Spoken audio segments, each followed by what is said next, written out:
High school student Casey Becker is home alone when she receives a phone call from an unknown person, during which they discuss horror films. The caller turns sadistic, refusing to leave Casey alone and threatening her life. He reveals that her boyfriend Steve is bound and gagged outside on her patio and demands she answer questions about horror films if she wants him to live. After Casey answers a question about Friday the 13th incorrectly, Steve is murdered in front of her. Casey attempts to escape but is cornered by someone wearing a ghost face costume, who kills her before her parents arrive home to find her disemboweled corpse hanging from a tree. News media descend on the town in the wake of the murders, and a police investigation begins. Teenager Sydney Prescott struggles with the first anniversary of her mother Maureen's rape and murder, while a news reporter, Gail Weathers, whom Sydney despises, arrives among the media. Gail was responsible for spreading rumors and conspiracy theories about Maureen's death, insinuating that the imprisoned Cotton Weary, who was tried and convicted of Maureen's rape and murder, was not responsible for the crime.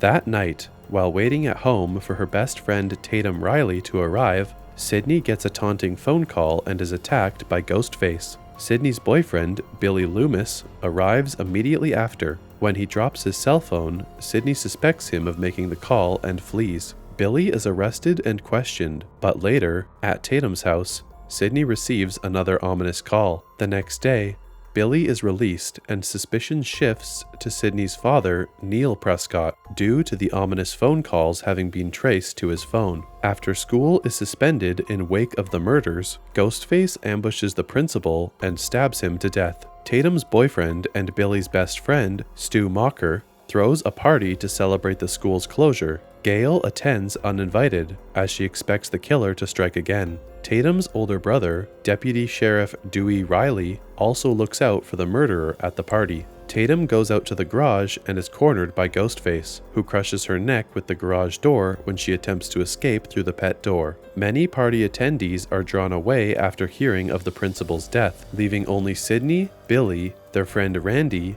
Stu, and Gail's cameraman Kenny. After having sex, Sydney and Billy are confronted by Ghostface, who stabs Billy. Sydney escapes from the house and seeks help from Kenny, but he is killed by Ghostface. Gail crashes her van while escaping, and Dewey is stabbed in the back while investigating in the house, with Sydney taking his gun for protection. Randy and Stu show up and accuse each other of being the killer, but Sydney retreats back into the house where she finds a wounded Billy. After they let Randy inside, Sydney gives Billy the gun, who in turn shoots Randy, revealing himself to be the killer. Stu is revealed to be his accomplice by talking into a voice changer. Billy and Stu corner Sydney in the kitchen and discuss their plan to kill her and pin the murder spree on her father, whom they have taken hostage. They also reveal that they murdered her mother and framed Cotton for it, as she was having an affair with Billy's father, which drove his mother away. Gail intervenes, enabling Sydney to escape and turn the tables on the killers, taunting them with a phone call and donning the Ghostface costume,